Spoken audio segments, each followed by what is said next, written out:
Abraham से परमेश्वर ने वादा किया था और अब्राहम से परमेश्वर रूबरू बातें करता था। मैंने विश्वास जताया कि अगर तू इनसे बातें करता है जो तेरी अगुवाई करते हैं, तो मैं भी तो वो हूं जो अपने पापों को आज मान रहा हूं। मैं चोरी करना छोड़ दिया, गाली देना छोड़ दिया, तो क्या प्रभु तू मुझसे भी बातें करेगा?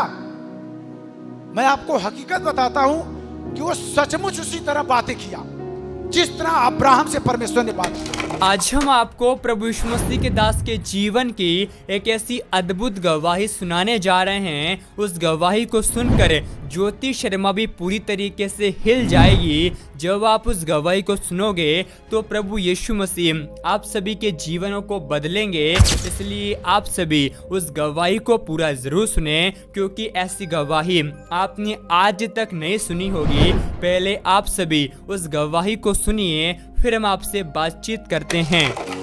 आज जो बोल रहा हूं ये उसकी दया है। मैं 12 लाख का दवा खाया हूं, 12 लाख का। 17 टैबलेट इस बार, 17 टैबलेट शाम को। आधी रोटी 2 दिन में 1 दिन खाता था मैं। वो मेरी दशा हो गई थी, लेकिन मुझे पता नहीं था कि ये क्यों हो रहा है। सबको तो कर लिया, पुजारी भी बन लिया, पहाड़ों पर चला गया, बाबा को बुला लिया, ओझाई करवा लिया, सारे भूत को भी पकड़ लिया, लेकिन एक भी बाल टेढ़ा नहीं। सबसे बड़ी बात कि मैं 9 महीना रात दिन मिलाकर सोया नहीं था। 9 महीने तक इसी तरह ताकता था मैं। रात को सब लोग सो जाते थे, मैं अपने बच्चों का मुंह देखकर ऐसे ही पूरी रात बीत जाता था। सुबह उठकर खेत की तरफ जाता था। इतनी घबराहट होती थी कि लगता था कि अब अभी प्राण निकल जाएगा। फिर घर आता था, बाजार जाता था, डॉक्टरों का नाम पूछता था। लोग बड़े बड़े डॉक्टरों का नाम बताते थे, मैं उनको जाकर दिखाता था, डॉक्टर साहब मेरी ये समस्या है। तो कोई ड्रग्स की गोली 125 कोई खाया होगा तो उसको मालूम होगा 125 ml कितना होता है। अगर 1 हफ्ता कंटिन्यू खा लो तो ये ब्रेन सुन्न हो जाएगा। मैं कई महीने तक वो खाया, कोई असर नहीं, आंख बंद ही नहीं होती थी। मैंने इतनी बुरी परिस्थिति में था, कोई सूझ नहीं रहा था, कोई रास्ता नहीं सूझ रहा था, न कोई पीर पैगंबर साधु महात्मा कोई काम आ रहा था मेरे। लेकिन एक व्यक्ति, ये जो नाम है यीशु नाम, ये सच सच मैं कहता हूं कि ये धरती के ऊपर आकाश के नीचे सिर्फ एक ही नाम है जिससे पापी पाते हैं उद्धार। उस पापी में मैं एक पापी था, लेकिन मुझे ये पता नहीं था कि मैं पापी हूं। मैं बड़ा धर्मी समझता था अपने आप को। किसी ने बताया, मैं चर्च में जाकर जब बैठा देखा वहां क्या लिखा हुआ था, यीशु मसीह का एक वचन लिखा हुआ था। किसी ने मुझे कुछ बताया नहीं था। वहां लिखा हुआ था कि हे सब परिश्रम करने वालों, बोझ से दबे हुए लोगों, मेरे पास आओ, मैं तुम्हें विश्राम दूंगा। अरे मैं तो आराम खोज रहा हूं, किसी ने नहीं दिया। यहां लिखा हुआ कि मैं तुम्हें विश्राम दूंगा। कैसे विश्वास होगा कि तू मुझे विश्राम देगा? मैंने तो इतने लोगों को अपना माँ, अपना बाप, अपना पीर पैगंबर बना लिया, किसी ने साथ नहीं दिया। तू कह रहा है कि मेरे पास आ।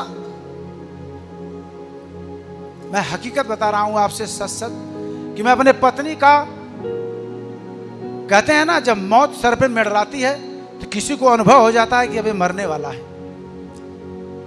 मैं अपने पति का चेहरा रात को पत्नी का देखा, मैंने कहा अब इसको भी लगता है कि मैं मर जाऊंगा। इसलिए कह रही है कि कोई कुछ कह रहा है तो कह रही है कि चलो वहां चलते हैं। मैं उसका दिल रखने के लिए सच सच बता रहा हूं कि चर्च में गया था कि मरने के बाद कहीं ये दोष न लगा दे कि मैंने एक बार कहा और उन्होंने कहा नहीं तो आज बच जाते। मैं वहां गया, पत्नी को दिखाया कि देखो लोग बैठे हुए हैं। मैं सही बता रहा हूं कि एक एक बातों पर ध्यान देना ये परमेश्वर का शब्द है। एक शब्द मैं बता रहा हूं ना, एक वचन आपको बचाने के लिए काफी है।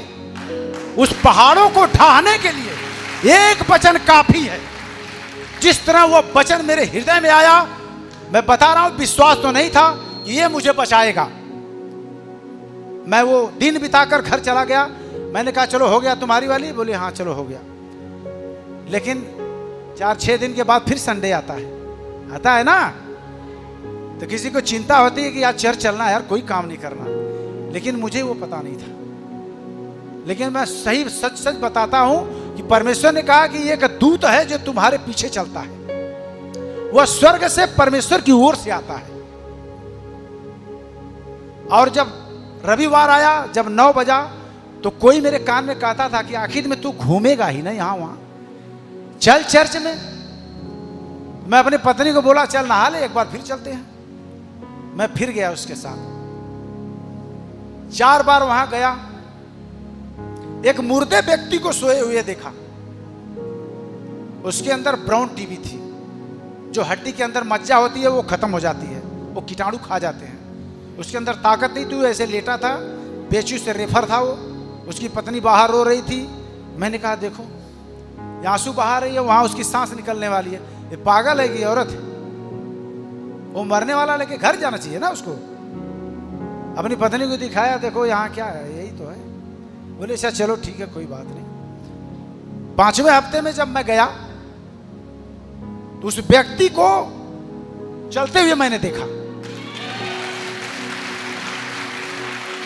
चलते हुए जब मैंने देखा, उसने कहा कि मैं आज 7 रोटी खाया हूं। मैंने कहा अगर ये मुर्दा जिंदा हो सकता है तो यीशु मुझे क्यों नहीं जिंदा करेगा। मैं आपसे सच सच कहता हूं कि मैंने जाकर उस फोटो पर ताका, कहा अगर तू मेरा बाप है, अगर तूने धरती को बनाया है तो मुझे जिंदा करके दिखा। मैं पक्का है कि मैं तेरा चेला बन जाऊंगा और तेरी सेवा करूंगा, मैं किसी को नहीं जानूंगा। मैं हकीकत आपसे बताता हूं, विश्वास, वो कहता है विश्वास कर तब तू मेरी महिमा को देखेगा। और पास्टर जी कहते हैं ना बाइबल डेली पढ़ना। मुझे पता नहीं था, वो चीज लिखा हुआ था, ये सब परिश्रम करने वाले बोझ, किस चीज का बोझ था मुझे भी नहीं पता। मेरा पाप जो मैंने गाली दिया, मैं दिन भर में 500 गाली देता था। बदमाशों का काम क्या है, गाली देना, मारना, लूटना। मैं वही काम करता था। मैं अपने आप को बड़ा धर्मी समझता था, दिन भर झूठ बोलता था, किसी बहन बेटी के ऊपर गलत निगाहें डालता था। ये पाप नहीं है, ये पाप की श्रेणी में आता है, लेकिन मुझे पता नहीं था। जब मैं नया नियम पढ़ने लगा तो मैं हकीकत बता रहा हूं आपसे, जब उसको पढ़ता था कि व्यभिचार मत करना, बाइबल फेंक देता था। अरे इसमें ऐसे कैसे लिखा है, परमेश्वर ऐसे कहता है। फिर दूसरे दिन उठाता था, उसमें लिखा था चोरी मत करना। अरे हम तो रोज चोरी करते थे। मैं बता रहा हूं कि मैं धीरे धीरे वो चीज मेरे अंदर जाने लगी। मैंने जो चीज देखा है उसका मैं अनुभव आपको बताता हूं कि जब बाइबल आप पढ़ते हो ना, इसमें से किरण निकलती है, वो ताकत निकलती है जो आपके शरीर में जाती है, और वही है जो आपको चंगा करती है। और मैंने अपनी आंखों से उसे देखा है। फिर मेरा धीरे धीरे उसमें विश्वास जाने लगा कि यार लगता है कि मैंने सब कुछ तो कर ही लिया है, तो इसको भी करके देख लेते हैं। पर यह पता नहीं था कि ये जाति धर्म से अलग है। बाद में मालूम हुआ। हमने कहा पहले जान तो बचाओ, फिर बाद में देखते हैं जो होगा। तो हमारे साथ हमारे गांव में बहुत लोग जाते थे, लोग धीरे धीरे छोड़ दिए, हम उसी में लिपटे रह गए। लिपटने का मतलब यह हुआ कि पास्टर जी बोलते हैं, पास्टर जी के ऐसा नहीं है, वो रोज जो बोलते हैं उसमें से एक चीज आप ग्रहण कर लो। मैं नजदीक से, मैं गवाही, मैं दिन भर बताऊंगा, आप दिन भर सुनोगे, इतनी मेरे पास है। लेकिन मैं थोड़ा थोड़ा बता रहा हूं आपको विश्वास जताने के लिए कि जो ब्रदर बोलते हैं उस बातों पर हमें ध्यान देना चाहिए कि आखिर में वो क्या कह रहे हैं। वो कह रहे हैं स्वर्गदूत होते हैं, तो आपको विश्वास करना है स्वर्गदूत होते हैं। और मैं आपको विश्वास दिलाता हूं कि स्वर्गदूत हैं, वो हमारे साथ साथ चलते हैं। मैंने अपनी आंखों से देखा है, उस पर मैं विश्वास करके बता रहा हूं आपको कि जब ब्रदर बोलते थे कि आप बाइबल पढ़ो, अब्राहम से परमेश्वर ने वादा किया था और अब्राहम से परमेश्वर रूबरू बातें करता था। मैंने विश्वास जताया कि अगर तू इनसे बातें करता है जो तेरी अगुवाई करते हैं, तो मैं भी तो वो हूं जो अपने पापों को आज मान रहा हूं। मैं चोरी करना छोड़ दिया, गाली देना छोड़ दिया, तो क्या प्रभु तू मुझसे भी बातें करेगा? मैं आपको हकीकत बताता हूं कि वो सचमुच उसी तरह बातें किया जिस तरह अब्राहम से परमेश्वर ने बात किया। रात को हालेलुया हालेलुया, मैं 6 महीने तक चर्च में जाता रहा। मैंने कहा प्रभु मुझे कब चंगा करोगे आप? मेरी पत्नी कहती थी वो आप चंगे हो रहे हो क्योंकि आपका शरीर पीला था वो काला हो रहा है। हमने कहा मुझे ये तसल्ली दिला रही है कि तुम मरो ना। हाँ, हमने कहा अच्छा चलो ठीक है। लेकिन मैं जाता था, कहता था प्रभु तू मुझे कब चंगा करेगा? एक दिन जो विश्वास मेरे अंदर था कि जो वो बोलता है वो पक्का कि मेरे साथ होगा।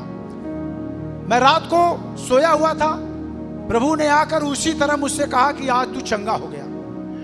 हालेलुया! आज तेरी सारी बीमारी को मैंने निकाल दिया। जाके आज से तू गवाही दे, मेरी गवाही दे कि मैंने तुझे चंगा कर दिया है। पर यीशु मसीह सच्चा परमेश्वर है। उसने आपके पीर पैगंबरों को भी बताया है। उसने कहा जो आप कह रहे हो वो सचमुच कह रहे हो। जिस समय मैं आपके पास बैठा उसी समय मेरे सर का बोझ जैसे लगा कोई उठा लिया। वो मुसलमान बता रहा था और बनारस उतरा, उसने मुझे 100 रुपया देने लगा। मैंने कहा 100 रुपया आप मुझसे ले लो और आप घर चले जाओ। उसने कहा मेरी पत्नी ठीक हो गई, अब मैं घर जा रहा हूं। इतना आनंदित हुआ कि पूछिए मत। बोला कि मैं आपके दरबार में जरूर आऊंगा। आप सभी इस वीडियो को अभी छोड़ के ना जाए, आप सभी इस वीडियो को पूरा जरूर देखें। जैसा कि आपने वीडियो में देखा कैसे प्रभु यीशु मसीह के दास ने अपने जीवन की अद्भुत गवाही को दिया और उस गवाही को सुनकर मसीही विरोधी भी पूरी तरीके से हिल जाएंगे। आप सभी को हम बताना चाहते हैं, जैसा कि आप सभी जानते भी होंगे, परमेश्वर का वचन बताता है परमेश्वर ने इस जगत के मूर्खों को, तुच्छों को, जो है भी नहीं है, उनको चुन लिया है ताकि जो हैं और अपने आप में बड़ा घमंड करते हैं उन्हें लज्जित कर सके। इस संसार का जो गंदगी में पड़ा हुआ व्यक्ति है उससे भी हमारा यीशु मसीह बहुत प्यार करता है, क्योंकि यीशु मसीह इस जगत में धर्मियों को बचाने के लिए नहीं बल्कि पापियों का उद्धार करने के लिए आया है। आप जानते ही होंगे कैसे आज मसीह सताव प्रतिदिन बढ़ता ही जा रहा है। जो लोग यीशु मसीह के नाम की प्रार्थना करते हैं, मसीह विरोधी उन्हें बहुत सताते हैं, लेकिन यीशु मसीह का वचन बताता है यीशु मसीह का राज्य और बढ़ता ही जा रहा है, क्योंकि परमेश्वर का वचन बताता है यीशु मसीह के राज्य को कोई भी बढ़ने से नहीं रोक सकता है, क्योंकि यीशु मसीह इस जगत में वो जीवित परमेश्वर है और एकमात्र सच्चा परमेश्वर है। और यीशु मसीह का वचन तो यहाँ तक बताता है कि मैं ही परमेश्वर हूँ। हमारा यीशु मसीह मार्ग, सत्य, जीवन है और जो कोई यीशु मसीह पर विश्वास करता है, अगर उसके जीवन में कोई भी समस्या है वह समाधान उस समस्या का हो जाता है। इसलिए अगर आज आप यीशु मसीह पर विश्वास करते हैं और लोग आपको ताने मारते हैं या लोग आपका विरोध करते हैं, उस समय आप डरे नहीं, लेकिन परमेश्वर के वचन पर भरोसा करें, क्योंकि यीशु मसीह का वचन बताता है धन्य हो तुम जब मनुष्य मेरे कारण तुम्हें निंदा करे, जब तुम आनंदित होना, क्योंकि स्वर्ग में तुम्हारे लिए बहुत बड़ा प्रतिफल है। आप जानते ही होंगे कैसे आज यीशु मसीह पर विश्वास करने की वजह से लोग एक दूसरे से बैर कर रहे हैं, लेकिन यीशु मसीह का वचन बताता है जब लोग तुम्हारे साथ ऐसा करे तब जान लेना कि परमेश्वर यहोवा का आत्मा हमारे ऊपर मंडलाता है। इसलिए अगर आज आप यीशु मसीह पर विश्वास करते हैं तो आप सभी इस गवाही को एक व्यक्ति के साथ जरूर शेयर करें। आप सभी विश्वास से कमेंट में आमीन लिखें और आप सभी को ये गवाही कैसी लगी आप हमें कमेंट में ज़रूर बता दे। परमेश्वर का वचन बताता है यूहन्ना 10:10 में चोर और किसी काम के लिए नहीं बल्कि चोरी करने, घात करने और नष्ट करने के लिए आता है। हमारा यीशु मसीह इस जगत में इसलिए आया है कि हम जीवन को पाए और बहुतायत के जीवन को प्राप्त करें। एक ऐसा व्यक्ति जो कि यीशु मसीह के नाम को नहीं जानता, परमेश्वर का वचन बताता है गर्भ में रचने से पहले ही मैंने तुझ पर चित्त लगाया और उत्पन्न होने से पहले ही मैंने तेरा अभिषेक किया। इसका मतलब ये है भले ही आप यीशु मसीह को नहीं जानते हो, लेकिन यीशु मसीह तो आपको जानता है, क्योंकि यीशु मसीह ने आपकी तस्वीर को अपनी हथेली पर बना दिया है। इसलिए परमेश्वर का वचन बताता है मत डर क्योंकि मैं तेरे साथ हूँ। हम आपको सबसे महत्वपूर्ण बात बताना चाहते हैं, अगर आज आप यीशु मसीह पर विश्वास करते हैं तो आप सभी ज़रूर परमेश्वर के वचन को आप बाइबल ज़रूर खरीदिए। जैसा कि आप देख सकते हैं, अगर आपको ऐसी प्रीमियम बाइबल खरीदनी है तो दिए गए व्हाट्सएप नंबर पर आप हमें ज़रूर मैसेज करें या आप हमें कॉल भी कर सकते हैं और 3 से 4 दिन के अंदर सुरक्षित तरीके से यह बाइबल आपके घर पहुंचा दी जाएगी। तो आप सभी ज़रूर इस बाइबल को खरीदिए।